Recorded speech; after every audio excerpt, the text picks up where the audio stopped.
So recently, I just finished all the physical released volumes of Jujutsu Kaisen, and when I tell you this is some of the peakest manga I've ever read, I'm not lying. So we started off with like Maki's revenge in this volume. Physically holding this in my hand and just turning the pages, I could tell Gege has such good flow in his manga. He's a huge fan of animation, and you can tell when he draws his panels. It's just super easy to follow, and the energy is crazy. Maki should have gotten the cover to this volume, but I understand why she gets this one right here. Meeting Hikari was pretty cool in this volume, and seeing the other students. Like right here when Yuji gets punched, this was hilarious and also just really cool. You can literally follow exactly what happened to him. Like he gets punched and then he flies and he's over here.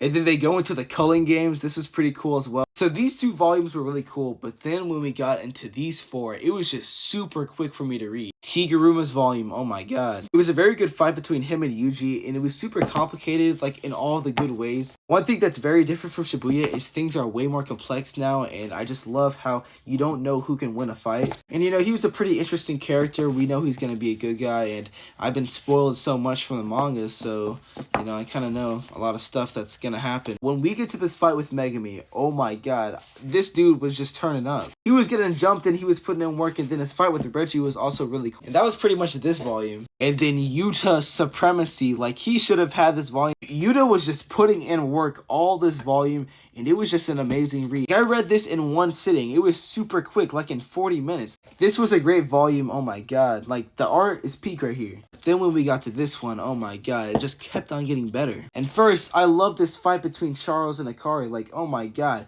his art is just so peak. I love how Charles is a manga artist and he's just trying to get his manga out there. It was just hilarious, honestly. Hikari versus Kashimo, that was awesome. You know, one thing is that they're two new characters that I'm not really too attached to, but it was just so cool that I couldn't like not care. And Hikari's domain, I had to go watch a YouTube video just to fully understand it.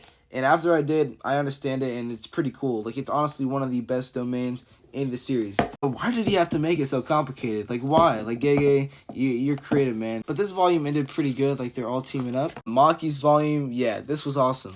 I did not expect him pulling up, and seeing Kamo there, it was awesome as well. And it was really cool seeing Kamo get character development. Gege just keeps on creating these new characters, and they're cool as hell. And this fight between Maki and this dude was pretty cool, and I like his domain, sumo wrestling. The culling games has really just been peak, and it's so good just seeing each person's POV. Now, I'm not finished with all of JJK. I still gotta get to the Shinjuku Showdown and a bunch of stuff. I've been spoiled a lot about the series, but I'm not gonna let that ruin it for me. But let me know, y'all, what you think, and maybe I can go more in depth on these volumes individually. But let me know, y'all, how y'all feel about my review.